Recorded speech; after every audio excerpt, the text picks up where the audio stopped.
Hello students, orbit ব্যাচের প্রথম ইতিহাস ক্লাসে তোমাদের স্বাগত জানাই। তো আজকে থেকে তোমাদের মাধ্যমিকের ইতিহাসের ক্লাস শুরু হচ্ছে, যার টিচার আমি। আমার নাম সুব্রত। লাইভ ক্লাসে তোমাদের সাথে কথা হয়েছিল, এখন থেকে আমি তোমাদের ইতিহাস আর ভূগোল ক্লাস নেব। তো আজকে তোমাদের প্রথম ক্লাস। কেমন আছো তোমরা একবার কমেন্ট করো। তার আগে যদি আমি শুরু করি, আমি প্রথমে বলে রাখি যে আমার টার্গেট কি হবে। হ্যাঁ, তার আগে তোমরা একটু দেখে নাও যে আমাদের ব্যাচ কি কি বার চলবে। আমার ক্লাস আছে তোমাদের মঙ্গলবারে। এক সেকেন্ড, সেকেন্ড। হ্যাঁ, তো আমার ক্লাস আছে তোমাদের মঙ্গলবারে আর বৃহস্পতিবারে, তাই তো? তো এই দুদিন আমার ক্লাস থাকবে, রাত 9টায় তোমরা ঠিক চলে আসবে। পড়াশোনা একদম বাদ দেবে না, সব সময় তোমাদের মাথায় যাতে এটাই চলে যে আমাদের ক্লাস কমপ্লিট করতে হবে, তার সাথে আমাদের টেক্সট বই পড়তে হবে। এবার আমি যদি বলি, আহ, তোমরা সবার আগে চ্যানেলটিকে সাবস্ক্রাইব করো, লাইক বাটন ট্যাপ করবা যদি তোমার এই ক্লাসটি পছন্দ হয় তারপরে। তো একটা কথা বলি তোমাদের, আমি এই ব্যাচে কাকে টার্গেট করছি। আমার টার্গেট ফার্স্ট বেঞ্চার বা তারা নয় শুধুমাত্র, আমার টার্গেট তারাও যারা ইতিহাসের কিচ্ছু বোঝে না। তো আমি খুব ডিটেলসে এক্সপ্লেন করব, আর তার সাথে আমি ব্যাকগ্রাউন্ডেও যাব। আর আমার ভাষা হবে একদম যেটা আমরা চলতি বাংলায় কথা বলি সে ভাষায়। কারণ দেখো, অনেকেই এমন আছে যারা ইতিহাসে একটু ভয়ভীত হয়ে থাকে। কারণ ইতিহাস সাবজেক্টটাই এমন যেটা আমাদের অনেকটা পড়তে হয়, অনেক ডেটস মনে রাখতে হয়। কিন্তু যদি আমি বলি যে আমরা যদি একটু গল্পের মতো করে পড়ি, বা একটু যদি নিজের ভাষায় ইতিহাসটা পড়ার চেষ্টা করি, তাহলে সেটা আমাদের ক্ষেত্রে অনেক সহজ হয়ে আসে। তো তোমরা তোমাদের একটাই কাজ, তোমরা এখন বইটা খুলে বসবে। আমি যখন পড়াবো তোমরা একটু জাস্ট বইয়ের উপর চোখ বুলোবে, আর কিছু করতে হবে না, পড়তে হবে না, বইয়ের উপর চোখ বুলোবে। আমি বোঝাবো, বোঝো। আর তারপরে আজকেই বা কালকের মধ্যে 24 ঘন্টার মধ্যে তোমরা ওই চ্যাপ্টারটা বা যেটুকু আমি পড়িয়েছি সেটাকে একদম কমপ্লিট রিডিং করবে। ব্যাস, তোমাদের আর কোনো টেনশন নেই। তো চলো শুরু করি এবার। তো আমাদের টপিক হলো বিংশ শতকের ভারতের নারীর আন্দোলন। ঠিক আছে, এখানে হচ্ছে ছাত্রও আছে, কিন্তু আমি প্রথম সেগমেন্টে শুধুমাত্র নারীদের আন্দোলন কভার করব। কি হয়, কেন আমরা নারীদের ব্যাপারে পড়ি আর পুরুষদের ব্যাপারে আলাদা করে হচ্ছে পড়ি না? কারণ দেখো, বিংশ শতকে পুরুষ আন্দোলন কেন থাকে না, নারী আন্দোলন আছে। তো এটা যদি আমরা একটু ব্যাকগ্রাউন্ডে যাই, যখন বৈদিক যুগ চলছে, ঋগ বৈদিক যুগ, আম, তখন বৈদিক যুগে, এক সেকেন্ড আমি একটু লিখি, আমার হ্যান্ড রাইটিং একটু খারাপ। আর যেহেতু পেন ট্যাপে আমার অভ্যাস নেই, তো আমার হোয়াইট বোর্ডে অভ্যাস, তাই একটু সমস্যা হবে, ইগনোর করো। তো এই বৈদিক যুগে কি হয়, আহ মহিলাদের অনেক অধিকার ছিল, পুরুষদের সমান অধিকার ছিল। তারপর ধীরে ধীরে কি হয়, যখন বৈদিক যুগ পার হয়, পরবর্তী বৈদিক যুগ আসে, গুপ্ত যুগ আসে, তখন যে মহিলাদের অধিকার বা নারীদের যে অধিকার থাকে তা অনেক কমে কমে যায়। তাদেরকে শুধুমাত্র ঘরেই আবদ্ধিত করে রাখা হয়, তাদের এইটাই দায়িত্ব ছিল, তারা হচ্ছে বাচ্চাদের পালন পোষণ করবে, ঘরের কাজ সামলাবে, তারা কোনো সময় বাইরে যাবে না। তাদের বাবা আর স্বামী ছাড়া কোনো অন্য পুরুষের সাথে কথা বলাও বর্জিত হয়ে পড়ে। তো এই জন্য আমাদেরকে দেখতে হবে যে বিংশ শতকে এমন কি কি ঘটনা ঘটলো বিংশ শতকের আগে, বা বিংশ শতকের সময় যে নারীরা হচ্ছে রাস্তায় বের হলো, নিজের সমস্ত সেই বাধাকে ভেদ করে স্বাধীনতা সংগ্রামে তারা সামিল হলো। তো চলো দেখি আমরা কি কি হয়েছে। তো এবার যদি বলি 19 শতকের ভারতীয় নারী, তো প্রথমেই বলছিলাম যে হচ্ছে আমাদের পুরুষতান্ত্রিক সমাজ যে ছিল খুবই রক্ষণশীল ছিল। মানে নারীদেরকে হচ্ছে ঘর থেকে বের হতে দেওয়া হতো না, তাদেরকে কারোর সাথে হচ্ছে কথা বলতে দেওয়া হতো না, শুধু তারা মাত্র ঘরে থাকতো। তাদের হচ্ছে খাওয়ারও খুব কম পরিমাণে, পুরুষের তুলনায় খাওয়ার মানে পুষ্টির যে লেভেল ছিল সেটাও অনেক কম ছিল। তার সাথে নারীদের কোনো রকম অধিকার ছিল না শিক্ষার। হ্যাঁ, নারীরা কোনো রকম শিক্ষা প্রতিষ্ঠানে যেতে পারতো না।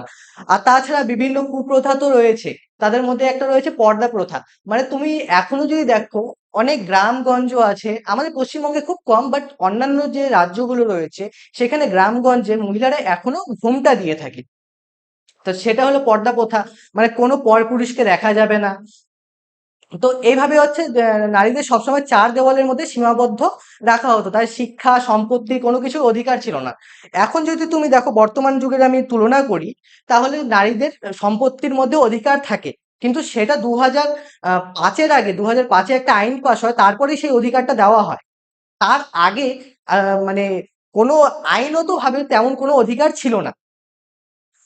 সেই মানে এরপর যখন হচ্ছে আমাদের স্বাধীনতা সংগ্রামীরা বা আমাদের যে সমাজকে যারা সমাজ সুধারক যারা ছিলেন, তারা কি করে এই নারীর অধিকারের জন্য লড়াই করতে থাকেন গভর্নমেন্টের কাছে বা আমাদের সমাজের কাছে। গভর্নমেন্টও যদি একটু মানে নারীদের প্রতি নরম থাকলেও এই সমাজ কোনো সময় নারীদের প্রতি নরম ছিল না। তারা নারীদেরকে সবসময় আবদ্ধ করেই রাখতে চেয়েছিল। তো নারীদের কি কি চ্যালেঞ্জ ছিল বা কি কি সমস্যা ছিল নারীদের? তো প্রথমত আমরা দেখি সতীদাহ প্রথা। এই সতীদাহ প্রথায় কি হতো, যখন কোনো নারী বা কোনো স্ত্রী তার স্বামী যখন মারা যেত, তখন তাকে স্বামীর সাথে তার চিতায় পুড়িয়ে দেওয়া হতো। চিতা মানে যেখানে হচ্ছে তার স্বামীকে পোড়ানো হতো, তার উপর বসিয়ে তার স্ত্রীকেও পোড়ানো হতো জিন্দা। তো ভাবো এটা কতটা ডিপ্রেসিং সাউন্ড করে এখনো। ইভেন 1986 সালে আহ রাজস্থানের একটা জায়গায়, এক সেকেন্ড, রিমুভ হচ্ছে না। আচ্ছা ঠিক আছে। তো 1986 সালে রাজস্থানে একটা জায়গায় লাস্ট সতীদাহ প্রথা হচ্ছে পারফর্ম করা হয়। তো ভেবেই নাও যে আমাদের সমাজ এই সময় পর্যন্ত কোথায় আছে। আর 2005-এও রাজস্থানে একটা জায়গায় সতীদাহ প্রথা অ্যাটেম্প্ট করা হয়, কিন্তু পুলিশে সেখানে গিয়ে আগে হচ্ছে সেটাকে আটকে দেয়। তো এই সতীদাহ প্রথা যদি আমি আরেকটু ডিটেলসে বলি, এই সতীদাহ প্রথা ছিল মানে প্রায় এটা বৈদিক যুগের পর থেকে গুপ্ত যুগে এটার প্রথম হচ্ছে আমরা এভিডেন্স পাই যে সতীদাহ প্রথা হতো। তো সতীদাহ প্রথা যদি আপার কাস্ট মানে যে চারটা যে জাতি রয়েছে, চারটা বর্ণ রয়েছে আমরা জানি কি কি, ব্রাহ্মণ, ক্ষত্রিয়, বৈশ্য আর শূদ্র। এই যে উপরে দুটো জাতি দেখতে পাচ্ছ, ব্রাহ্মণ আর ক্ষত্রিয়, এই দুটো জাতির মধ্যে এই প্রথা সব থেকে বেশি চল ছিল। তো কি হতো, যদি হচ্ছে কোনো ব্রাহ্মণ বা ক্ষত্রিয় লোক মারা যেত, তাহলে তার স্ত্রীকে বাধ্যতামূলক ভাবে তার চিতার উপর বসে নিজেরও আত্মদান করতে হতো। এরপর যদি আমি বলি বৈধব্য যন্ত্রণা। এবার ধরো হচ্ছে এবার লোয়ার কাস্ট যারা আছে বৈশ্য শূদ্র, এদের যদি স্বামী কারো মারা যেত, তাহলে কি হতো, এদেরকে হচ্ছে সারা জীবন সাদা শাড়ি পরে জীবন কাটাতে হতো, না কোনো রঙিন কাপড় পরতে পারতো, না কোনো হচ্ছে মানে মাথায় চুল রাখতে পারতো। আহ, তারপরে তাকে হচ্ছে সমাজ থেকে বঞ্চিত করে রাখা হতো। সে যেখানে জল নিতে যাবে মানে অন্য কেউ সেখানে জল নিতে আর যাবে না। তারপরে তারা যখন হচ্ছে মানে রান্না করে খেত, তো তাদের রান্না কমপ্লিটলি নিজেদেরকে আলাদা করে রান্না করতে হতো। তাদেরকে বিছানার উপর শুতে দেওয়ার অধিকার ছিল না। তো এতটা মানে নারীদের উপর অত্যাচার করা হয়েছে, যেটা আমাদের এখন বর্তমান যুগে দাঁড়িয়ে ভাবনারও বাইরে। তারপর তাদের সাথে অপৃশ্যতা, মানে তাদের সাথে যাতে কারো ছোঁয়া না লাগে, গায়ে একটু গায়ের টাচ না লাগে। এমনকি উত্তরপ্রদেশ ও বিহারের কিছু কিছু অঞ্চলে এরকম প্রথাও ছিল যে কোনো বিধবা নারী যদি থাকতো, তার যদি আহ, সূর্যের আলো বা লাইটের ছায়া যদি অন্য কারো গায়ে পড়তো, তাকে অশুদ্ধ মানা হতো। তো ভাবো জাস্ট আমরা কোন সমাজে ছিলাম। আর ইভেন এখনো মধ্যপ্রদেশ, রাজস্থান, উত্তরপ্রদেশ, বিহার কিছু কিছু অঞ্চলে এখনো এই প্রথা চালু আছে। বুঝেই নাও নারীদের কতটা অসুবিধা হয়েছিল আর এখনো কতটা অসুবিধা ফেস করতে হয়। তারপর যদি আমরা বলি, শৈশবেই নারী জীবনের অবসান ঘটতো, কারণ বাল্য বিবাহ তাদের করতে হতো। এবার 8 থেকে 10 বছরে একটা মেয়ে রয়েছে, বাচ্চা মেয়ে রয়েছে, এবার তাকে বিয়ে দেওয়া হতো প্রায় 30 থেকে 35 বছর বয়সের পুরুষের সাথে। কালক্রমে তখনকার দিনে চিকিৎসা বিজ্ঞান অতটা উন্নত ছিল না, এবং মানুষের যে এক্সপেক্টেড লাইফ এক্সপেক্টেন্সি যে ছিল সেটা অনেক কম, মানে মানুষ খুব কম বাঁচতো, প্রায় 40-45 এরকম। হ্যাঁ, তোমরা যদি বলবে স্যার 100 বছরও তো কিছু কিছু বাঁচতো, ওটা এক্সেপশন, খুব কম লোকে। কিন্তু বেশিরভাগ লোকেই 40 থেকে 50 বছরের মধ্যে মারা যেত। এবার তুমি মানে একটা হিসাব করো যে 8 বছরে যদি কোনো একটা বাচ্চার বিয়ে হয় এবং তার স্বামী যদি তার 10 বছর পরেই মারা যায়, তার মেয়েটার বয়স হবে খুব বেশি হলে 18-17 বছর বা তারও কম, প্রায় 15 বছর। তো ওই সময় তাকে স্বামীহারা হতে হতো, এবং সে যদি উচ্চ বর্ণে যদি থাকতো তাহলে তো তাকে সতী করে দেওয়া হতো। আর যদি সে নিম্ন বর্ণে থাকতো তাহলে তাকে ওই সব সমাজ থেকে বহিষ্কার করে দেওয়া হতো। তাকে কোনো রকম মানে সে কোনো রকম আমিষ জাতীয় কিছু জিনিস খেতে পারতো না। তারপরে হচ্ছে তাকে সাদা কাপড় পরতে হতো, মাথায় চুল রাখতে পারতো না, সারাক্ষণ ঘোমটা দিয়ে থাকতে হতো। বিছানায় শুতে পারতো না, তাকে সারা জীবন নিচে শুতে হতো। সমাজ তাকে বহিষ্কার করতো, সমাজে কেউ তার সাথে কথা বলতো না। লোকে ভাবতো যদি হচ্ছে তার সাথে কথা বলি তাহলে হচ্ছে আমাদের সমাজটা মানে আমরা অছুত হয়ে যাব। তো ভাবো এই সময় মানে ওই সময়টা নারীরা কত বেশি সমস্যার সম্মুখীন হয়েছিল এই কারণে।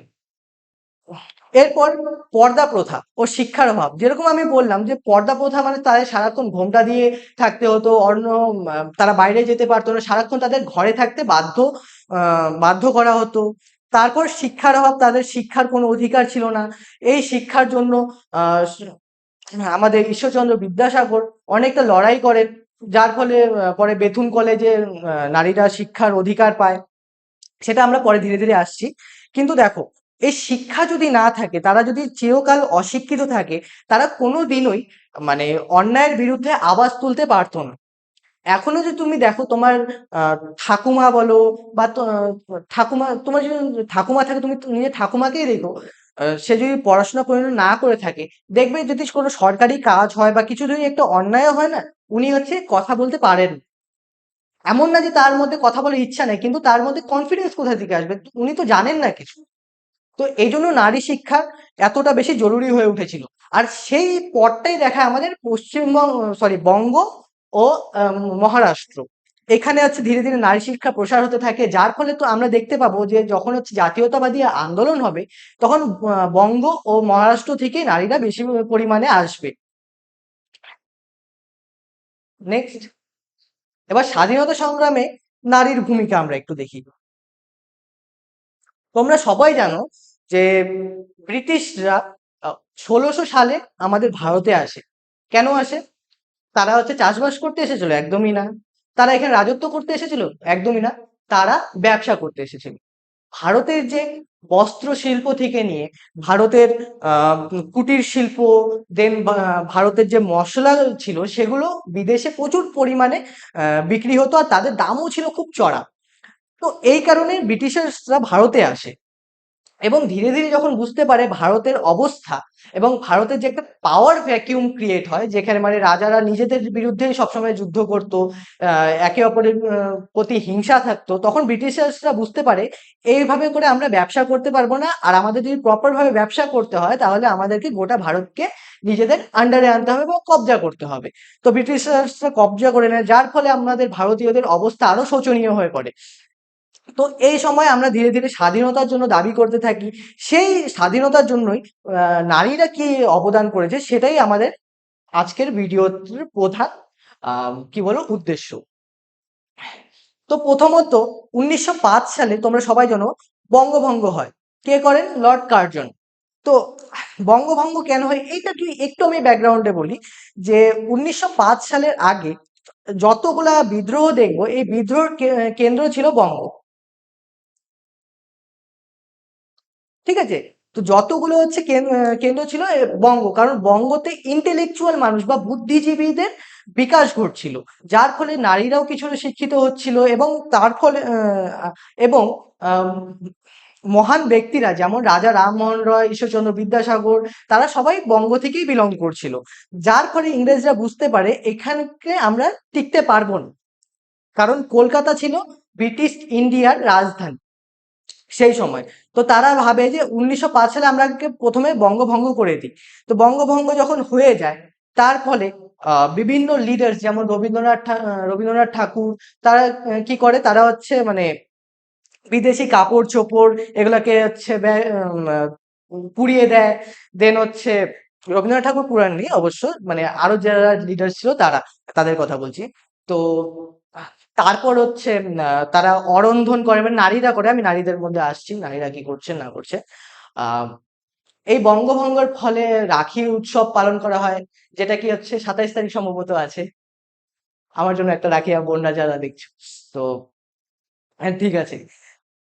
তো এই বঙ্গভঙ্গ বিরোধী আন্দোলন, মানে এই বঙ্গ যে ভাগ করে দেওয়া হয়, গোটা ভারতেই একটা আন্দোলনের সৃষ্টি হয় যে বঙ্গকে তোমরা কেন ভাগ করছো, বঙ্গ এক থাকবে। মানে বঙ্গকে দুভাগ করে দেওয়া হয়। একটা মানে যেটা হচ্ছে পূর্ববঙ্গ হয়, সেখানে মুসলিম সম্প্রদায়ের মানুষজনরা বেশি ছিল, আর যেটা হচ্ছে পশ্চিমবঙ্গ হয়, সেখানে হিন্দু সম্প্রদায় বেশি ছিল। তো এইভাবে যখন হচ্ছে জাতির আধারে যখন বঙ্গকে ভঙ্গ করা হয়, এর বিরুদ্ধে একটা বড় আন্দোলন গঠিত হয়, যেটার মধ্যে নারীরাও খুব ভালোভাবে অংশগ্রহণ করে। তো যেমন হচ্ছে নারীরা অরন্ধন করে বা নন কুকিং করে, রান্না বান্না ছেড়ে দেয়, আমরা রান্না বান্না করবো না। যেমন রামেন্দ্র সুন্দর ত্রিবেদীর আহ্বান দেন যে হচ্ছে তোমরা আজকে রান্না করবা না, বা তোমরা এই কয়দিন রান্না করবা না। তো এইটার জন্য কারো বাড়িতে তখন উনুন জ্বলেনি। ঠিক আছে, আর এটা হচ্ছে অহিংস প্রতিবাদ ছিল। হ্যাঁ, একটা হিংস্র প্রতিবাদ হয়, একটা অহিংস প্রতিবাদ। হিংস্র প্রতিবাদে হচ্ছে আমরা গুলি চালাই, মারামারি করি, লাঠিচার্জ হয়, সেটা হলো হিংস্র প্রতিবাদ। আর অহিংস যেখানে হচ্ছে আমি নিজেদেরকে শাস্তি দেই। আলটিমেটলি বলতে গেলে গভর্নমেন্ট দেখো আমি তোমার জন্য নিজেকে শাস্তি দিচ্ছি, তুমি আমার সাথে অন্যায় কি করে করলে, যেটা গান্ধীজির উত্থানের প্রধান কারণ ছিল। দেন রাখি বন্ধন চালু হয়, রবীন্দ্রনাথ ঠাকুর আহ্বান দেয় হিন্দু মুসলিম যাতে একে অপরের প্রতি রাখি বন্ধন করেন। তো এর ফলে কি দেখা যায় যে প্রচুর হিন্দু মুসলিম ভাই বোনেরা একে অপরকে রাখি বাঁধে সেই বঙ্গভঙ্গের প্রতিবাদে। তারপর বিদেশি বর্জন, মানে বিদেশি কাপড় চোপড়, তারপর হচ্ছে বিদেশি শাড়ি, তারপর চুড়ি, কাচের বাসনপত্র, এসব নারীরা বর্জন করে দেন, কমপ্লিটলি বর্জন করে দেন। তারা হচ্ছে তখন মাটির যে হচ্ছে মানে মাটির বাসনপত্র আছে, তারপর তাঁতের বোনা শাড়ি, এসব এসবকে আবার ব্যবহার করা শুরু করে, যেটা কি ভারতে আগে থেকেই চলে আসছিল। দেন অসহযোগ আন্দোলন, এটা হয় 1920 থেকে 1922-এর। এটা তোমরা ব্যাকগ্রাউন্ড প্রায় সবাই জানো। আমি একটু তোমাকে যদি বলি কি কি কারণে এই আন্দোলন হয়। প্রথমত খিলাফত আন্দোলনের কারণে, মানে আন্দোলনও এটার একটা প্রধান কারণ ছিল। তারপর যদি আমি বলি, দ্বিতীয় বিশ্বযুদ্ধের পর ভারতকে কোনো রকম অধিকার দেওয়া হয় নাই, ডমিনেট স্টেট কোনো রকম কিচ্ছু দেওয়া হয়নি, যেটা ব্রিটিশরা আমাদের প্রমিস করছিল যে তোমরা যখন আমাদের যদি তোমরা প্রথম বিশ্বযুদ্ধে সাহায্য করো, আই এম সরি যদি আমি হচ্ছে দ্বিতীয় বিশ্বযুদ্ধ বলে থাকি, প্রথম বিশ্বযুদ্ধে যদি তোমরা সাহায্য করে থাকো তাহলে আমি তোমাদের অনেকগুলো অধিকার দিই। কিন্তু যখন যুদ্ধ শেষ হয়ে যায় কোনো রকম কোনো অধিকার দেওয়া হয়নি। তো এর ফলে হচ্ছে অসহযোগ আন্দোলন হয়। তারপর রাওলাট অ্যাক্ট আসে, জালিয়ানওয়ালা বাগ হত্যাকাণ্ড যেটা হয়, তার প্রতিবাদে অসহযোগ আন্দোলন শুরু হয়, এবং গান্ধীজি এই আন্দোলনকে ডাক দেন। আর এই আন্দোলনের যখন ডাক পায়, সারা ভারত থেকে নরনারীরা, স্পেশালি নারীরাও প্রচুর পরিমাণে অংশগ্রহণ করে। তারা যেমন এই খাদি ও চরকার ব্যবহার করেন। খাদি মানে হচ্ছে আমাদের ইন্ডিজেনাসলি বা আমাদের ভারতে বানানো জামা কাপড় যেসব ছিল, মানে চরকা ঘুরিয়ে। তোমরা যদি গান্ধীজির কখনো ছবি দেখো, তো ওখানে দেখবে একটা হুইল থাকে বা চাকা থাকে, যে চাকাটা ঘুরিয়ে ঘুরিয়ে সেখান থেকে হচ্ছে সুতো বানিয়ে সেটা জামা কাপড় বানানো হতো। তো সেটাকে আমরা হচ্ছে করি, আর আমরা বলি যে ম্যানচেস্টার থেকে, মানে ব্রিটেনের যে হচ্ছে যেখানে জামা কাপড় তৈরি হতো, সেই জামা কাপড় যে আমাদের এখানে কম দামে বিক্রি করা হতো, আমরা বলি আমাদের ওই জামা কাপড় চাই না, আমরা নিজেদের খাদি জামা কাপড় উৎপন্ন করব, এবং সেটাকেই হচ্ছে আমরা পরব। দেন তারা হচ্ছে বিভিন্ন রকম হচ্ছে তহবিল সংগ্রহ করেন, মানে মহিলাদের কাছে যত দামি দামি গহনা।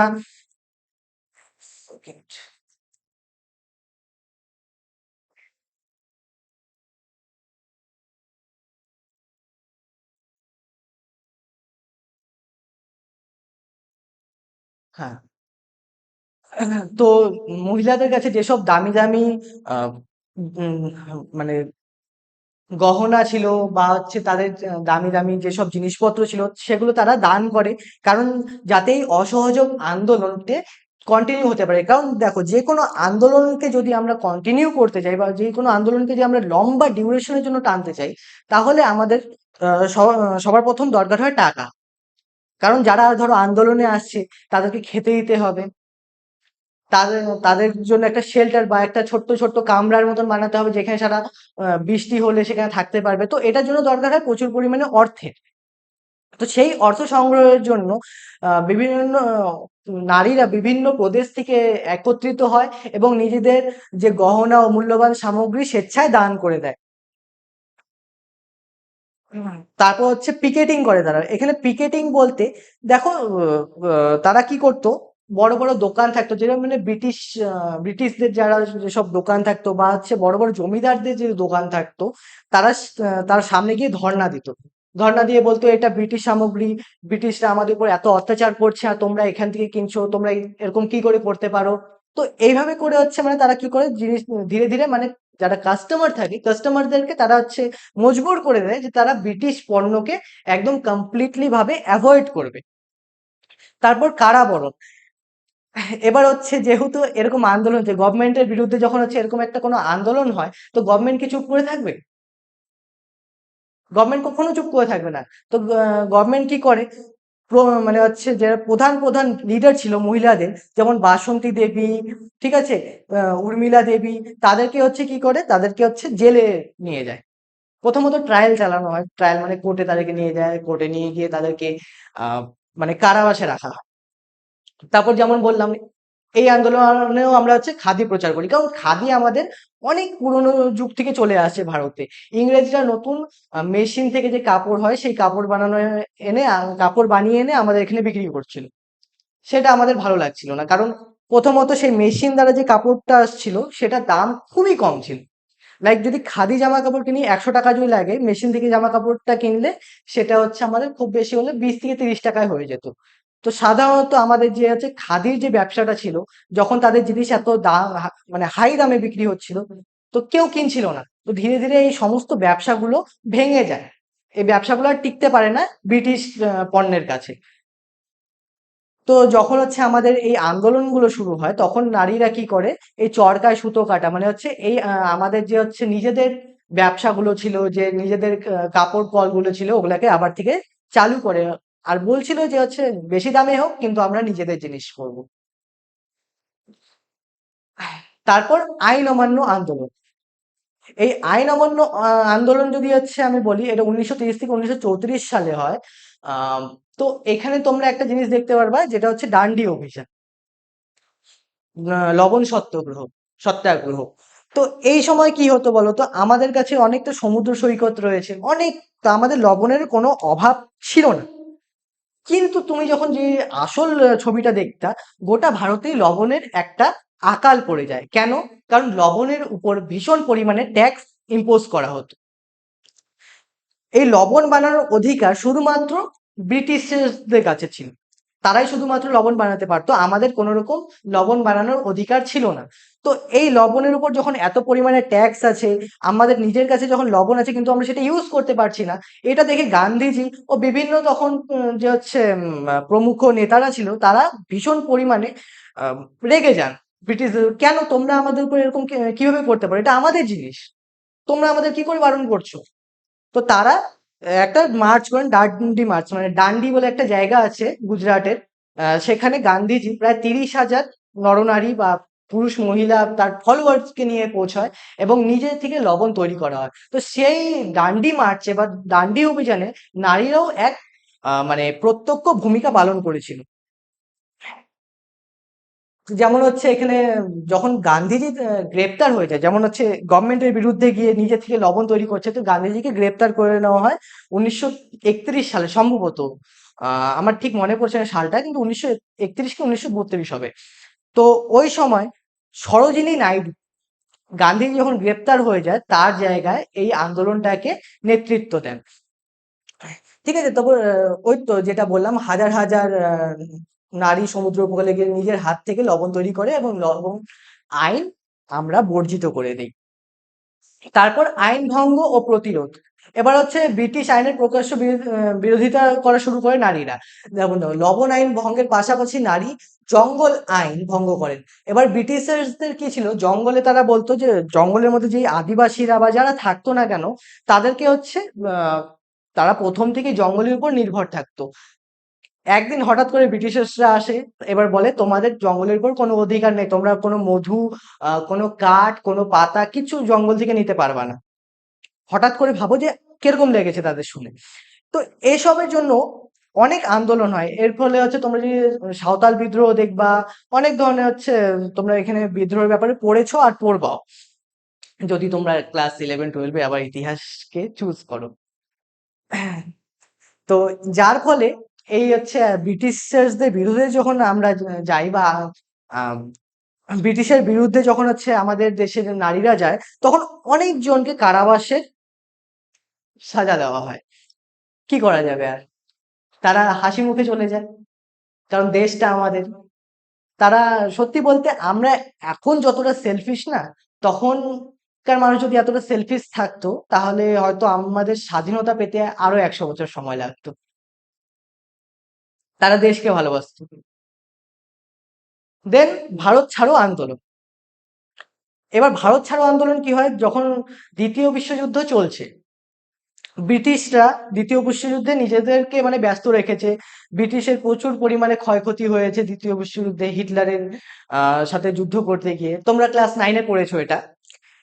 এইবার আমরা ভারতীয়রা এই সুযোগে ছিলাম একটু, যে আমরা কি করে হচ্ছে ব্রিটিশার্সদের সরাবো। তো আমরা প্রথমত, আমরা দ্বিতীয় বিশ্বযুদ্ধে অংশগ্রহণ করতে চাইনি, আমরা বলছি এটা তোমাদের যুদ্ধ, আমরা গিয়ে কি করবো, আমাদের এখানে কিচ্ছু নেই, তোমরা নিজেদের মতন যুদ্ধ করছো, যুদ্ধ করে মরো গা, আমাদের যে কোনো কিছু যায় আসে না। দেন ব্রিটিশরা বলে না না, এবার তোমরা হচ্ছে আহ, উম, আমাদেরকে হেল্প করো, প্রথম বিশ্বযুদ্ধে আমরা যে প্রমিসটা করিনি সেই প্রমিসটা এবার আমরা রাখবো, প্লিজ প্লিজ প্লিজ আমাকে হেল্প করো। তো আমরা বলি ঠিক আছে, আমরা তাহলে একটুখানি হেল্প করতেই পারি। তো যাই হোক, আমরা চান্সে ছিলাম। এবার যখন দ্বিতীয় বিশ্বযুদ্ধে ইংল্যান্ড যখন বা ব্রিটিশরা যখন ব্যাক ফুটে আছে, হেরে যাচ্ছে, খুব মায়ের খাচ্ছে হিটলারের হাতে, তখন আমরা আস্তে করে ভারত ছাড়ো আন্দোলন শুরু করে দিই। এই ভারত ছাড়ো আন্দোলন গান্ধীজি ডাক দিয়েছিল, এবং সমস্ত প্রমুখ নেতারা ছিল, সবাই ছিল, সবাই। তো তারা আসছিল, এবার ব্রিটিশার্সদেরকে মানে বাধ্য করছিল যে তোমরা এবার ভারত ছেড়ে দাও। কেন এই সময় করা হয়েছিল, কারণ ব্রিটিশরা ওইদিকে ব্যস্ত ছিল, এদিকে ভারতে তারা যে মানে হচ্ছে আমাদেরকে আটকাবে, অতটা শক্তি তখন ব্রিটিশার্সদের আর ছিল না। তো এই হচ্ছে তখন শীর্ষ নেতারা এই হচ্ছে ভারত ছাড়ো আন্দোলন যুক্ত হয়। কিন্তু কিছুদিন পরেই দেখা যায় সমস্ত যে হচ্ছে মানে পুরুষ নেতারা যে ছিল, তাদেরকে গ্রেপ্তার করে নেওয়া হয়। জওহরলাল নেহেরু, দেন হচ্ছে মহাত্মা গান্ধী, সুভাষচন্দ্র বোস তখন হচ্ছে ছিলেন না, উনি হচ্ছে তখন জার্মানি, রাশিয়া আর হচ্ছে জাপানের মধ্যে ট্রাভেল করছিলেন আইএনএ বানিয়ে, তখন হচ্ছে ভারতকে ব্রিটিশের সাথে যুদ্ধ করতে যাচ্ছিলেন। তো ওই সময় যে প্রধান নেতারা ছিল তাদেরকে গ্রেপ্তার করে নেওয়া হয়। এরপর অরুণা আসফ আলী কি করেন, গোয়ালিয়র ট্যাঙ্কের ময়দানে তেরেঙ্গা উত্তোলন করেন। ঠিক আছে, মানে ওই সময় যখন ভারত ব্রিটিশার্সদের আন্ডারে ছিল, তখন ভারতীয় তেরেঙ্গা যদি আমরা হচ্ছে উত্তোলন করি, সেটা মানে খুব একটা জঘন্য অপরাধ ছিল ব্রিটিশার্সদের চোখে। তো ওই সময় ভাবো, একজন মহিলা চোখে চোখ রেখে ভারতের জাতীয় পতাকা উত্তোলন করে দেয়। তার সাথে যেমন সুচেতা কৃপলানি, উষা মেহতা, এরা কি করে বলতো, এরা হচ্ছে রেডিও সিগন্যাল পাঠায়, মানে গোপনে রেডিও সিগন্যাল পাঠাতো যে কোথায় হচ্ছে কি করতে হবে না করতে হবে। তখনকার দিনে এই যে এই স্মার্টফোন তখন ছিল না, বা কোনো রকম হচ্ছে মোবাইল ফোন ছিল না, টেলিগ্রাফ ছিল ও রেডিও ছিল।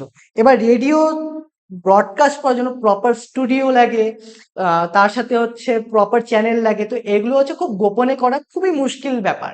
তো তা সত্ত্বেও সুচেতা কৃপলানি, দেন উষা মেহতা, এরা কি করেন, গোপনে হচ্ছে গোটা ভারতে এই ভারত ছাড়ো আন্দোলনটাকে ছড়িয়ে দিতে অনেকটা সাহায্য করে। তারপর এবার ব্রিটিশ যখন আছে, ব্রিটিশ হচ্ছে এই ভারত ছাড়ো আন্দোলনকে যখন দমন করতে চায়, তো তারা গুলি ছুড়ে মানে বন্দুক দিয়ে শুট করে। তো এই যখন হচ্ছে বন্দুক দিয়ে শুট করে, তখন মাতঙ্গিনী হাজরা, যাকে গান্ধী বুড়িও বলা হয়, এই যে ইনার কথা বলছি, তো ইনি কি করেন, এরকম হাতে তিরঙ্গা নিয়ে নিজের হচ্ছে বুকে গুলি খায়। এরপরও দেখা যায় সে হচ্ছে তিরঙ্গা নিচে পড়তে দেয়নি, তিরঙ্গাকে লেপ্টে নিয়ে সে হচ্ছে পড়ে যায়। আর সেখানে তিনি নিজের দেহ ত্যাগ করেন। তো ভাবো যে কোন লেভেলের ডেডিকেশন ছিল তাদের মধ্যে। আর আমরা একটা হিস্ট্রি চ্যাপ্টার কমপ্লিট করতে পারছি না, এটা তো হতে পারে না। তো তাদের থেকে ইন্সপিরেশন নাও, কি করে তারা এত সব করছে নিজে প্রাণ দিয়েও।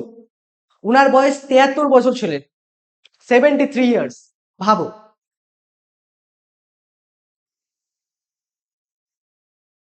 দেন বিশিষ্ট নারীদের আমরা একবার দেখে নিই, কারণ আমরা পুরো ব্যাকগ্রাউন্ডটা দেখে নিলাম কি কি হয়েছিল না হয়েছিল। এবার তোমাদের যে ফ্যাকচুয়াল পার্ট আছে, যেটা তোমাদের একটু মুখস্থ করার ব্যাপার আছে, তোমরা একটুখানি এটা মুখস্থ করবে, আমি এখন তোমাদের বোঝাবো। আর তা সত্ত্বেও তোমরা নিজের সাথে বই নিয়ে বসবে, আর যেভাবে বললাম পরে আছে লাইন বাই লাইন পড়বে আর ওটাকে হাইলাইট করবে। সেকেন্ডলি, তুমি কি করবে, যখন তুমি ওটা পড়ে নিলা, আবার 1-1.5 ঘন্টা পরে একটা সাদা পেজ নিয়ে বসবে বা একটা খাতা নিয়ে বসবে। এবার তুমি হচ্ছে মনে করার চেষ্টা করবে যে হচ্ছে কোন আন্দোলনে কার কার নাম আছে, আর ওটাকে লিখবে। তারপর সেটাকে আবার বইয়ের সাথে মিলাবে, সেটা মিলছে কি মিলছে না। এটা হলো প্রপার নিয়ম, যে কি করে পড়তে হয়। তো এটা যে সাধারণত এরকম শ্রেণীবিন্যাস দেয় না, তবুও আমি তোমাদের একটা শ্রেণীবিন্যাস দিয়ে দিচ্ছি যাতে তোমাদের বুঝতে সুবিধা হয়। যেমন সমাজ সংস্কারকদের মধ্যে যদি আমি হচ্ছে বলি, যেমন সরলা দেবী চৌধুরানী, এনার ব্যাপারেও আমরা ডিটেলসে আসবো। ইনি হচ্ছে রবীন্দ্রনাথ ঠাকুরের ভাগ্নি ছিলেন। তারপর কাদম্বিনী গাঙ্গুলি, রমাবাঈ রানাডে, তারা হচ্ছে শিক্ষা ও সমাজ নিয়ে নিজেদেরকে হচ্ছে মানে নারী সমাজকে বিকশিত করতে সাহায্য করে। তারপর জাতীয়তাবাদী নেত্রী যদি বলিস, যেমন সরোজিনী নাইডু, বাসন্তী দেবী, সুচেতা কৃপলানি, এরা হচ্ছে সরাসরি জাতীয়তাবাদী আন্দোলনে নিজেদেরকে যোগ দিয়েছিল, এবং হচ্ছে সেই আন্দোলনের যে আন্দোলনের যে আমরা জয়ী হই, তার মধ্যে ইনাদের ভূমিকা ছিল অপরিসীম।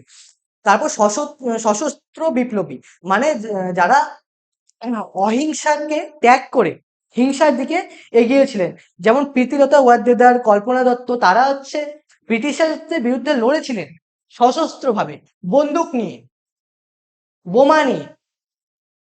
তোমরা ক্ষুদিরাম বসুর নাম শুনেছো, জানো হচ্ছে উনি হচ্ছে কিংসফোর্ডের যে গাড়ি যাচ্ছিল সেটার উপর বোমা ছোড়েন। তো সেটা হলো সশস্ত্র বিপ্লবী বা সশস্ত্র বিপ্লব।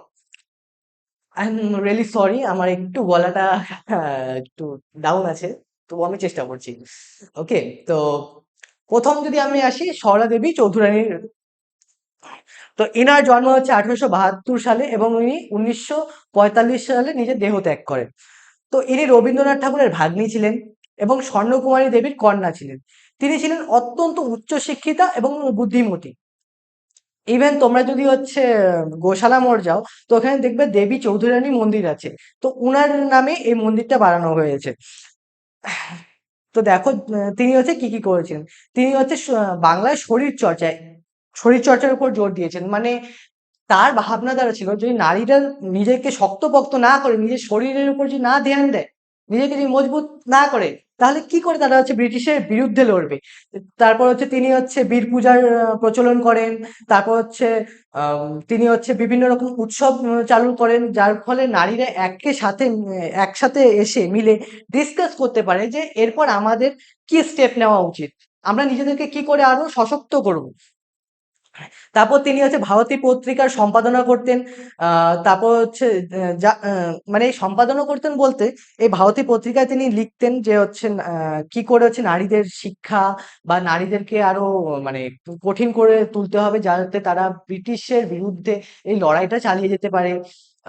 তো এই সময় এই জিনিসটা খুব নর্মাল ছিল, প্রত্যেকটা পত্রিকায় আমরা প্রায় দেখতে পেতাম কোনো না কোনো বিপ্লবী নিজেদের থট প্রসেস লিখতো, যাতে গোটা ভারত নিজেকে মোটিভেট করতে পারে। তখন তো এই স্মার্টফোনের যুগ ছিল না, আর ইনস্টাগ্রাম রিলসও ছিল না।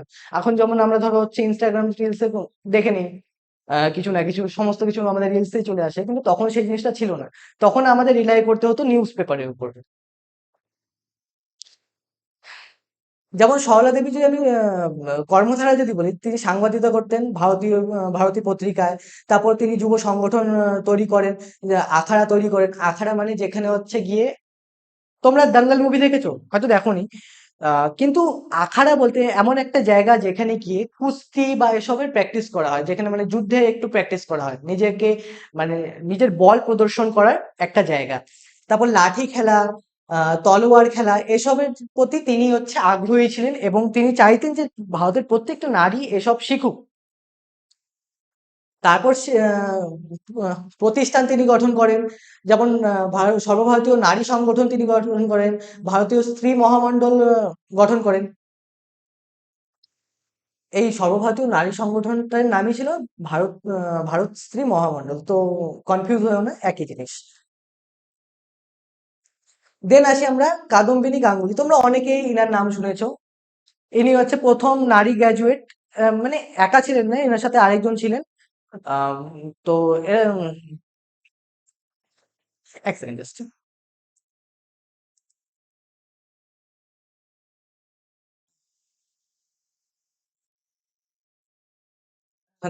তারপর প্রথম নারী চিকিৎসকদের মধ্যে উনি একজন ছিলেন। মানে পশ্চিম চিকিৎসাবিদ, যেমন ধরো আমাদের ভারতে চিকিৎসাবিদ্যা ছিল। তোমরা হচ্ছে সুশ্রুতের নাম শুনেছো, চরকের নাম শুনেছো। তারা হচ্ছে প্রথম মানে ভারতের চিকিৎসা শুরু করেন, যেমন আয়ুর্বেদ। কিন্তু আহ, ইনি যে ছিলেন কাদম্বিনী গাঙ্গুলি, ইনি পশ্চিম শিক্ষা, যেমন বর্তমান যে আমরা ডাক্তারি পড়ি বা ডাক্তার দেখছো, তারা পশ্চিম শিক্ষা নিজেদেরকে শিক্ষিত করেছিলেন। তো ইনি ছিলেন তাদের মধ্যে একজন, যারা প্রথম ভারতের নারী, যারা চিকিৎসাবিদের মধ্যে অন্যতম। তারপর 1889 সালে বোম্বে কংগ্রেস অধিবেশনে যে 6 জন নারী অংশগ্রহণ করেছেন, তিনি তাদের মধ্যে ছিলেন। তো 1885 সালে 1885 সালে আমাদের কংগ্রেসের জাতীয় কংগ্রেসের স্থাপনা হয়। তারপর প্রত্যেক বছরই ডিসেম্বর মাসে এটার হচ্ছে এক একটা করে অধিবেশন হতো। তো 1889 সালে যে অধিবেশন হয়, সেই সময় নারীরা প্রথম আসে। সেই 6 জন নারীর মধ্যে কাদম্বিনী গাঙ্গুলি ছিলেন অন্যতম। তারপর রমাবাই রানাডে। তো ইনি হচ্ছে মহারাষ্ট্রের একজন বাসিন্দা ছিলেন, যার স্বামীর নাম হচ্ছে মহাদেব গোবিন্দ রানাডে। তুমি যদি হচ্ছে কোনো সময় ভারতের ইতিহাস পড়ো, ইনার নাম মানে এই মহাদেব গোবিন্দ রানাডে একজন বড় পার্সোনালিটি। তো ইনি ছিলেন একজন মানে মহাদেব গোবিন্দ রানাডে ছিলেন একজন জাজ, সে ব্রিটিশ এরাতে। তো তারপর কি হয় যে ইনার এই যে রমাবাই রানাডের বিয়ে খুব কম বয়সে হয়ে যায়। প্রায় 12 বছর বয়সে বিয়ে হয়। তিনি হচ্ছে পড়াশোনা তেমন জানতেন না, কিন্তু যখন তিনি হচ্ছে নিজের স্বামীর সাথে আহ, কথা বলে তার বিচারধারায় যখন নিজেকে প্রভাবিত করেন, তারপর তিনি হচ্ছে নিজের শিক্ষা অর্জন করেন। তারপর হচ্ছে বিভিন্ন নারীদের শিক্ষার জন্য অনেক কাজ করেন। তিনি সেবা সদন প্রতিষ্ঠা করেন পুনেতে। ঠিক আছে, যা হাজার হাজার বিধবা ও অসহায় নারীদের চিকিৎসা ও কারিগরি শিক্ষা প্রদান করত। তো সেই সময় যেমন আমি বলেছিলাম যে বিধবাদের তেমন কোনো রাইটস ছিল না, অধিকার ছিল না। তাদেরকে মানে সমাজে খুব একটা ভালো চোখে দেখা হতো না, খুব খারাপ অবস্থা ছিল। তো তাদেরই উত্থানের জন্য এই রমাবাই রানাডে একটা সেবা সদন প্রতিষ্ঠা করেন, যেখানে তাদেরকে স্কিল ডেভেলপমেন্টও করা হতো।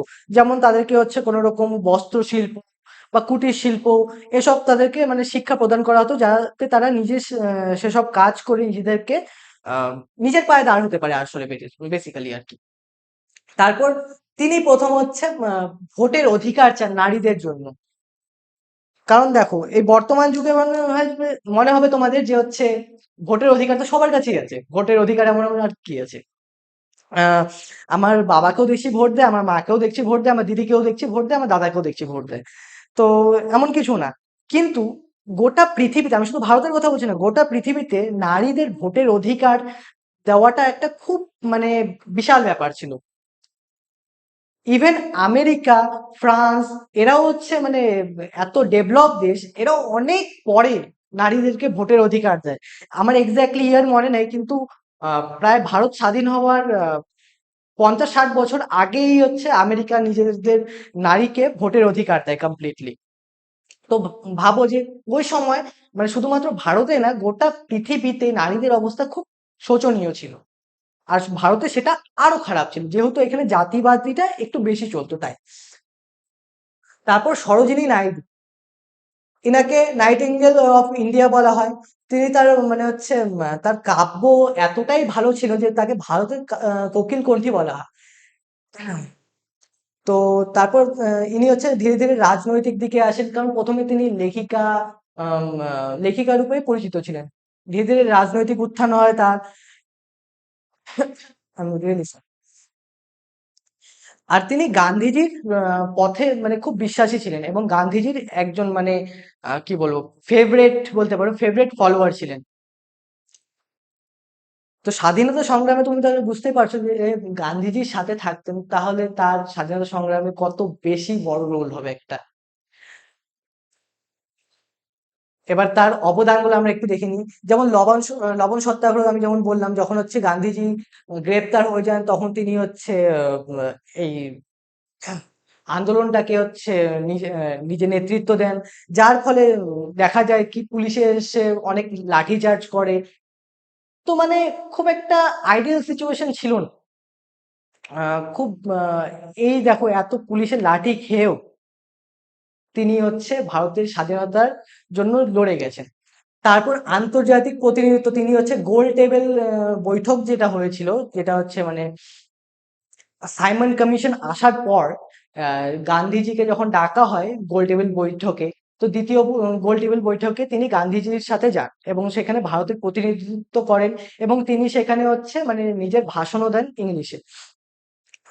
তারপর ভারত ছাড়ো আন্দোলনে তিনি হচ্ছে এক গুরুত্বপূর্ণ ভূমিকা পালন করেছিলেন। 1942 সালে তাকে গ্রেপ্তার করা হয় 21 মাসের জন্য। এক দু মাস বা এক দুদিন, দুদিনের জন্য না বা এক দুই মাসের জন্য না, 21 মাসের জন্য। এরপর স্বাধীনতার পর তিনি ইউপি বা উত্তরপ্রদেশ, তখন সেটা ইউনাইটেড প্রভিন্স ছিল, এখন উত্তরপ্রদেশ হয়েছে, সেখানকার প্রথম গভর্নর বা রাজ্যপাল হয়েছিলেন। তারপর বাসন্তী দেবী, ইনি হচ্ছে দেশবন্ধু চিত্তরঞ্জন দাসের স্ত্রী ছিলেন। আর তিনি হচ্ছে মানে তার যখন স্বামীকে দেখেছিলেন যে তিনি দেশের প্রতি কতটা বেশি ডেডিকেটেড, তখন তিনিও আহ নিজেকে হচ্ছে মানে বলে ফেলে যে এবার থেকে আমিও নিজেকে উৎসর্গ করবো সমস্ত দেশের জন্য, আর আমি কিছু করব না। তো তিনি হচ্ছে নিজের হচ্ছে বিলাসবহুল জীবন, মানে প্রচুর টাকা পয়সা ছিল, প্রচুর বিলাসবহুল জীবন ছিল, কিন্তু সেটাকে ত্যাগ করে তিনি হচ্ছে স্বাধীনতা সংগ্রামে ঝাঁপিয়ে পড়েন। তারপর হচ্ছে গ্রেপ্তার হন 1921 সালে। কারণ তিনি কি করেছিলেন, কাপড় বর্জন করেছেন। আই মিন ব্রিটিশের যে কাপড়পত্র ছিল, সেই কাপড়পত্র নিয়ে গিয়ে রাস্তার চার মাথা মোড়ে রেখেছিলেন আর সেটাকে উপর পেট্রোল ছিল না, কেরোসিন ঢেলে সেটাকে আগুন লাগিয়ে দিয়েছিলেন। তো এটা একটা বিশাল অন্যায় ছিল। ব্রিটিশ ব্রিটিশরা যে ছিল তারা নিজেদেরকে ভাবছিল যে আমাদের কাপড় এরা কি করে পরাচ্ছে, এরা ভারতীয়। আর তার মধ্যে একটা জিনিস ছিল কি বলতো, মানে তখনকার দিনে মানে ভারতীয়দেরকে নিগ্র চোখে দেখা হতো। ব্রিটিশরা তাদের ভারতীয়দেরকে কোনো বড় পজিশনে রাখতো না। ইভেন ওই যে সিভিল সার্ভিস, এখন যে আইএএস আইপিএস দেখো, যে ডিএম আছে, কালেক্টর, তো তাদের পদকেও মানে অনেকটা পরে ভারতীয়দের জন্য খুলে দেওয়া হয়, যখন ইনারা যখন আন্দোলন করেন তারপরে। তার আগে আমাদেরকে তেমন কোনো পদ দেওয়া হতো না, অথচ আমাদেরকে শাসন করে যাচ্ছিল। তারপর চিত্তরঞ্জন দাসের যখন মৃত্যু হয় তখন স্বরাজ্য পার্টি যে ছিল তার তিনি নেতৃত্ব দেন, বাসন্তী দেবী। এরপর মাতঙ্গিনী হাজরা, যাকে গান্ধীবুড়িও বলা হয়। তো 1942 সালে যখন মেদিনীপুরের তামলুক বলে একটা জায়গা আছে, সেখানে তিনি অনেক প্রায় 7 থেকে 8 হাজার মহিলাদের নিয়ে একটা বিদ্রোহ করছিল। বিদ্রোহ মানে ভারত ছাড়ো আন্দোলনকে সাপোর্ট করছিল। তো সেইখানে হচ্ছে ব্রিটিশার্সরা নিজেদের আর্মি পাঠায়, আর্মি পাঠিয়ে হচ্ছে গুলি করা হয়। তো মাতঙ্গিনী হাজরার গুলি লাগে এবং তার হাতে যে পতাকা ছিল সেই পতাকা তিনি মাটিতে পড়তে দেননি। তিনি ভারত মাতার জয় বলে নিজের শেষ নিঃশ্বাস ত্যাগ করেন। তো এটা তো তোমাদের বললামই, বন্দে মাতরম শেষ পর্যন্ত বলে তিনি হচ্ছে নিজের আত্মত্যাগ করেন।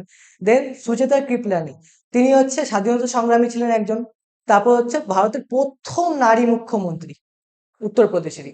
তো উত্তরপ্রদেশেই প্রথম আমরা হচ্ছে নারী রাজ্যপাল দেখলাম, প্রথম নারী মুখ্যমন্ত্রী উত্তরপ্রদেশ থেকে।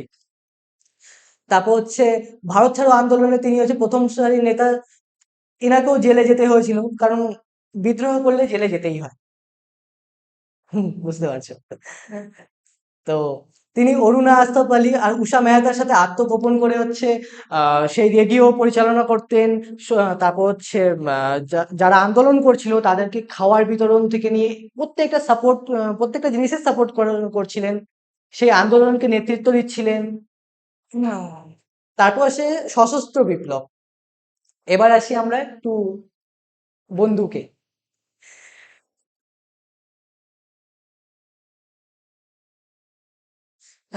তো এই সময় কি হয় বলতো, সশস্ত্র কিছু কিছু মানে হচ্ছে বিপ্লবী ছিলেন যারা মানে গান্ধীজি যে অহিংসভাবে আন্দোলনগুলো করছিলেন সেটার বিরোধী ছিলেন। তাদের মনে হতো যে হচ্ছে ইংরেজরা আমাদের কথা কেনই শুনবে, আমরা যদি নিজেদের অধিকারের জন্য ইংরেজদের কাছে হাত জোড় করি যে আমাদের এই দাবিটা মেনে নাও, তো কি করেও চলবে, এটা তো আমাদের অধিকার, আমাদের অধিকার আমাদেরকে কেড়ে নিতে হবে। তো এরকম অনেকগুলো পত্রিকা তখন হচ্ছে মানে বের হতো, যেমন যুগান্তর, অনুশীলন সমিতি। তো এদের হচ্ছে ভাবনাধারা ঠিক এটাই ছিল যে আমরা যুদ্ধ করে বা ইংরেজদেরকে মেরে দিয়ে এখান থেকে তাড়াবো, আমরা চুপচাপ করে বা চিঠি লিখে আমরা এসব করবো না। তো তাদের মধ্যেই হচ্ছে যদি আমরা বলি সশস্ত্র বিপ্লবী নারী বিপ্লবী ছিলেন, তাদের মধ্যে প্রীতিলতা ওয়াদ্দেদার। ইনি হচ্ছে 1911 থেকে 1932 পর্যন্ত, মানে 21 বছর বয়সেই তিনি মারা যান। ভাবো যে এত কম বয়সে তিনি হচ্ছে দেশের জন্য এতটা ভাবছিলেন। তো মাস্টারদা সূর্য সেনের যে হচ্ছে ইন্ডিয়ান রিপাবলিক আর্মি ছিল, তার মধ্যে ইনি হচ্ছে একজন মানে কমান্ডার ছিলেন বলতে পারো। তো প্রীতিলতা ওয়াদ্দেদার এক জায়গায় একটা স্কুলের হেডমিস্ট্রেস ছিল। তারপর যখন তিনি হচ্ছে আমাদের মাস্টারদা সূর্য সেনের ব্যাপারে শোনেন যে তিনি হচ্ছে চিটাগং আর্মার আর্মারি রেড করছেন, বা হচ্ছে চিটাগং যে অস্ত্রাগার ছিলেন সেখানে হচ্ছে কবজা করে নিয়েছেন, তো তিনি খুব প্রভাবিত হন। আর তারা এটারও দুঃখ ছিল যে হচ্ছে বিভিন্ন রেস্তোরাঁ বা হচ্ছে বিভিন্ন জায়গার বাইরে লেখা থাকতো কুকুর এবং ভারতীয়দের প্রবেশ নিষেধ। তো এটা তার খুব আত্মসম্মানে লেগেছিল। তো তিনি মানে হচ্ছে ডিসাইড করেন ওই সময় যে হচ্ছে আমি সূর্য মাস্টারদা সূর্য সেনের সাথে মাস্টারদা সূর্য সেনের সাথে গিয়ে এই ব্রিটিশের সাথে যুদ্ধ করব। এবং তিনি হচ্ছে ধীরে ধীরে ইউরোপীয় ক্লাব আক্রমণ করেন 1932 সালে। তারপর হচ্ছে এরা হচ্ছে মানে কি বলবো গরিলা ওয়ারফেয়ার, গরিলা যুদ্ধ। এই যুদ্ধে কি হতো, ধরো হচ্ছে সাপোজ করো এখানে একটা পাহাড় আছে এবং হচ্ছে এটা সমভূমি। এবার যখন ব্রিটিশ ট্রুপরা যখন এখানে আসতো, এখানে ধরো ব্রিটিশ একটু ওরকমই আছে এরা, এখানে জঙ্গল আছে, এরা যখন যুদ্ধ করতে আসতো তো হচ্ছে এখানে সংগ্রামী গুলা পাহাড়ের ভিতর জঙ্গলে লুকিয়ে যেত। এবং যখন ব্রিটিশ ট্রুপরা এদিকে যেত তখন এরা চুপচাপ করে পিছন দিয়ে এসে চাকু মেরে বা কিছু করে চলে যেত, ধরতেও পারতো না। তো এটাকে বলে হচ্ছে গরিলা যুদ্ধ বা গেরিলা যুদ্ধ। এরপরে এরকমই যুদ্ধের সময় যখন ব্রিটিশ ইউরোপিয়ান ক্লাব যখন আক্রমণ করা হয়, তখন প্রীতিলতা ওয়াদ্দেদার তাকে হচ্ছে মানে ক্যাপচার করে নেওয়া হয় বা ধরে নেওয়া হয়। তো সেই সময় ব্রিটিশের হাতে যাতে মানে নিজেদের সিক্রেট বা নিজেদের গোপন কথা যদি মানে তারা যাতে না বাধ্য করে তাকে বলতে, এই জন্য তিনি পটাশিয়াম সাইনাইডের একটা হচ্ছে গুলি নিজের মুখে পুরে রেখেছিল আগে থেকে, সেটাকে দাঁতে কামড়ে নেয় এবং সাথে সাথে তার মৃত্যু হয়। এরপর কল্পনা দত্ত, তিনি বেথুন কলেজে ছাত্রী ছিলেন। এই সময় তিনি হচ্ছে ছাত্রী সংঘ যোগ দেন। তারপর হচ্ছে মাস্টারদা সূর্য সেনের দলে তিনি যুক্ত হন এবং বিস্ফোরক তৈরির কাজে, মানে মাস্টারদা সূর্য সেনের এতটা প্ল্যান ছিল যে ইংরেজদের যে ঠিকানাগুলো রয়েছে, আর্মি ক্যাম্প রয়েছে, সেগুলোকে বিস্ফোরক দিয়ে ব্লাস্ট করে দেওয়া হবে। তো তার দায়িত্ব ছিলেন কল্পনা দত্তের। এবং অস্ত্র পাচার করতো তিনি, মানে স্বাধীনতা সংগ্রামীদের যে বন্দুক বিভিন্ন বোমা কি করে তাদের কাছে পৌঁছাবে সেটার দায়িত্বে ছিলেন কল্পনা দত্ত। এরপর চট্টগ্রাম অস্ত্রাগার যখন লুণ্ঠন করা হয় তার মধ্যেও তিনি এক মানে অনেক বড় ভূমিকা পালন করেছিলেন। তারপর হচ্ছে 1933 সালে তিনি হচ্ছে পুলিশের কাছে ধরা পড়ে যান। কিন্তু তারপর যখন তার কয়েক বছরের মধ্যে তাকে হচ্ছে মুক্ত করে দেওয়া হয় এবং 1995 পর্যন্ত তিনি হচ্ছে আমাদের দেশে ছিলেন, বেঁচে ছিলেন। এটা খুব একটা গর্বের ব্যাপার। এবার নারী সংগঠনগুলোর ভূমিকা কি ছিল, যেমন আর্য মহিলা সমাজ, এটা 1882 সালে পন্ডিতা রামাবাই পুনেতে প্রতিষ্ঠা করেন, যার উদ্দেশ্য ছিল নারীদের সামাজিক বঞ্চনা থেকে মুক্তি করা। আমি যেসব তোমাদের নারীদের সামাজিক বঞ্চনা যেসবের ব্যাপারে বোঝালাম, সে তার বিরুদ্ধে এই আর্য মহিলা সমাজ কাজ করত। বিধবাদের অধিকার, বাল্যবিবাহ বাল্যবিবাহ হচ্ছে বন্ধ করা, তার সাথে হচ্ছে বহু বিবাহ বন্ধ করা। বহু বিবাহ মানে অনেক বিয়ে করতো ছেলেরা, সেটা। তারপর হচ্ছে সতীদাহ প্রথা, এসব তো ছিলই। দেন অল ইন্ডিয়া উইমেন্স কনফারেন্স ছিল, এটা হচ্ছে 1927 সালে প্রতিষ্ঠিত হয়। এটা হচ্ছে নারী সংগঠন, যা বাল্যবিবাহ রোধ ও নারী ভোটের যে অধিকার ছিল তার জন্য লড়াই করত। তারপর সেবা সদন আমি একটু আগে বলছিলাম, রমাবাই রানাডে প্রতিষ্ঠিত করেছিলেন। এই প্রতিষ্ঠান অসহায়, তারপর বিধবা, পরিত্যক্ত নারীদের মাথা গোঁজার ঠাঁই দিয়েছিল, এবং তাদের মধ্যে স্কিল ডেভেলপমেন্ট বা যে শিল্পর যে শিক্ষা আছে সেই শিক্ষাটা দেওয়া হতো, যাতে তারা নিজে থেকে নিজের পায়ে দাঁড়াতে পারে। এরপর সে ভারত স্ত্রী মহামণ্ডল, এটা 1910 সালে প্রতিষ্ঠিত করা হয়। ছড়া দেবী চৌধুরানী এটা প্রতিষ্ঠা করেন, কোথায় করেন? এলাহাবাদে। তো এটা প্রথম সর্বভারতীয় নারী সংগঠন, মানে ভারতের প্রত্যেকটা অঞ্চলকেই প্রায় এটা কভার করেছিল, এটা কোনো রিজনাল বা আঞ্চলিক ছিল না।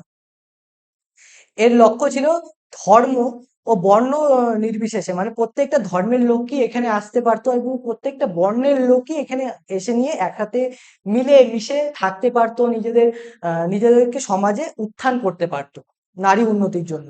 ঠিক আছে? তারপর কর্মসূচি কি করছে? পর্দা প্রথার কারণে যেসব মেয়ে স্কুলে যেতে পারতো না, তাদের বাড়িতে গিয়ে প্রাইভেট টিচার পাঠাতো তারা। এবার সাপোজ করো একটা ক্ষত্রিয় পরিবার ছিল, সেই ক্ষত্রিয় পরিবারে একটা কোনো বাচ্চা মেয়ে ছিল, খুব বেশি হলে ধরো 10 থেকে 12 বছর বয়স। এবার তার তো কোনো শিক্ষার অধিকার দিত না সেই পরিবার, পুরুষতান্ত্রিক সমাজ তো, সকল। তার ফলে কি হতো, এই যে এই ভারতীয় স্ত্রী মহামণ্ডল যে ছিল, তারা ঠিক করতো, তারা আগে আইডেন্টিফাই করতো কোন কোন বাড়িতে এই সমস্যা আছে। তারা প্রাইভেট টিচার পাঠাতো, যে তোমরা গিয়ে সেই নারীগুলাকে শিক্ষা দাও। তারপর আজাদ হিন্দ ফৌজ, সবাই নাম শুনেছ, মানে এটা যখনই আমরা নাম শুনি তখনই আমাদের গা কাটা দেয়, কারণ নেতাজির সাথে আমাদের একটা আলাদা ইমোশন কাজ করে, তাই না? তো নেতাজির ডাকে নারীরা সশস্ত্র, মানে বাহিনীতে সামিল হন। তো এটা ভারতের প্রথমত সীমানার বাইরে ছিল। তো নেতাজি সুভাষচন্দ্র বসুর ডাকে এটা সাড়া দিয়ে দক্ষিণ পূর্ব এশিয়ার প্রবাসী ভারতীয়রা, মানে দক্ষিণ পূর্ব এশিয়া যদি বলতে চাও, এখন যদি তোমরা Malaysia, Indonesia, Laos, Cambodia, Vietnam, এসব যে দেশগুলো আছে সেখানেও ভারতীয়রা ছিল, এখনো আছে, তখনও ছিল। তো ওখানকার যে নারীরা ছিল তারাও দেখছিল যে ভারতে কি কি কি হচ্ছে, আর তাদের ওখানেও কিছু কিছু সমস্যা ছিল। তো তারা কি করে ডিসাইড করে যে নেতাজি সুভাষচন্দ্র বোসের মতো একজন লিডার আমাদের কাছে আসছে, তো আমরাও ভারতকে স্বাধীন হতে সাহায্য করব।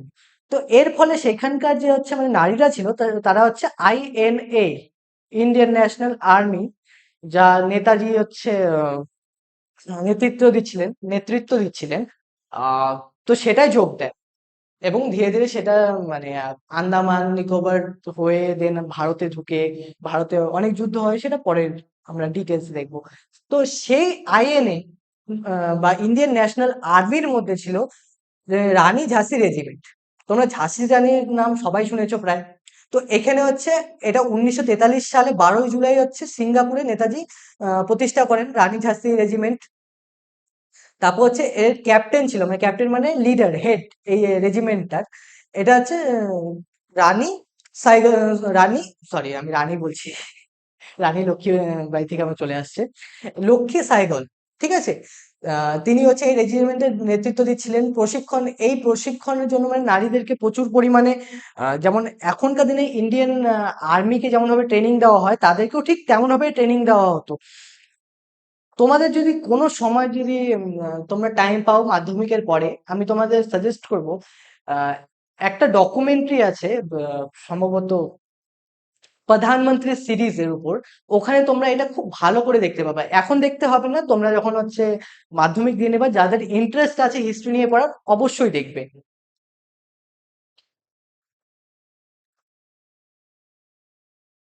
তারপর তারা কি করে বার্মাতে যায়, বার্মা মানে বর্তমান মায়ানমার যে আছে, আমরা যদি দেখি ভারতের পূর্বে আছে, ঠিক পূর্বে একটা দেশ। তারা এই বার্মা থেকে ভারতে অভিযান অভিযান চালায়, ব্রিটিশার্সদের ধীরে ধীরে সরাতে। তারা মণিপুর, অরুণাচল প্রদেশ ওই সাইড দিয়ে ঢোকে, মেনল্যান্ডে ঢুকতে পারেনি, কারণ তার আগেই তারা সবাই অ্যারেস্ট হয়ে যায়। কারণ নেতাজির আম, কি বলবো আমি, নেতাজির মৃত্যু বলবো কি বলবো না আমি নিজেই জানি না, কেউ জানে না। ওটাও একটা মানে অনেক বড় ডিবেটের ব্যাপার। তো এবার ভারতে নারী আন্দোলনের সুদূর প্রসারী প্রভাব কি পড়েছিল? এবার ধীরে ধীরে মানুষের মানসিকতার পরিবর্তন হয়। কারণ যখন দেখলো যে নারীরাও ঠিক সেইভাবে ক্যাপেবল, যেভাবে পুরুষরা মানে বিভিন্ন আন্দোলনে কাজ করছিল, নারীরাও ঠিক যখন সেভাবে কাজ করতে পারছিল, তখন সবাই বুঝতে পারে যে নারীদেরকেও আমাদের অধিকার দিতে হবে। তাদেরকে, সমাজকে যদি আমাদের এগিয়ে নিয়ে যেতে হয়, তাই নারীদেরকে কোনো সময় আমরা পিছনে ফেলে রাখতে পারবো না। তাদেরকে অধিকার দিতেই হবে আমাদের। তো নারী যে কেবল গৃহবন্দী থাকার জন্য নয়, দেশের কাজেও পুরুষের সমান অংশীদারি হতে পারে, এই ধারণাটাকে সমাজে প্রতিষ্ঠিত করে। তারপর রাজনৈতিক ক্ষমতায়ন, নারী সংগঠনগুলো লাগাতার আন্দোলনের ফলে সংবিধানে নারী পুরুষ নির্বিশেষে সার্বজনীন ভোটাধিকার হয়। এটা যদি আমি তোমাকে ইজি ভাষায় বলি, তো প্রথমে দেখো, মানে ভোটের অধিকার নারীদের ছিল না। আর যে পুরুষদের ছিল, খুব মানে যারা জমিদার পরিবার থেকে বিলং করে, তাদেরই ছিল ভোটের অধিকার। কিন্তু যখন ধীরে ধীরে দেখে নারীরাও এত ক্যাপেবল, তখন সবাইকেই সমানভাবে ভোটের অধিকার দেওয়া হয়। এটা হচ্ছে আমাদের, যদি তুমি সংবিধান পড়ো কোনো সময়, সংবিধানের আর্টিকেল নাম্বার 326-এ বলা হয়েছে ইউনিভার্সাল অ্যাডাল্ট ফ্র্যাঞ্চাইজ, পড়বা এক সময়। তারপর তাদের আইনি অধিকার, যেমন যেমন বাল্যবিবাহ নিরোধক আইন, বা সেটাকে সারদা আইনও বলা হয়, সেটা 1929 সালে পাস হয়। তারপর হিন্দু কোড বিল, এই হিন্দু কোড বিল হিসাবে বিয়ে থেকে নিয়ে ইনহেরিটেন্স এসবের কথা বলা হয়। তো আমরা যখন এত কিছু পড়ে নিলাম, এবার আমরা বুঝতে পারলাম যে কেন আমাদের নারীর ব্যাপারে পড়তে হয়, নারীদের আন্দোলনের ব্যাপারে আলাদা করে পড়তে হয়। এই কোশ্চেনটা আশা করি তোমাদের সবার ক্লিয়ার হয়ে গেছে। তোমরা এখন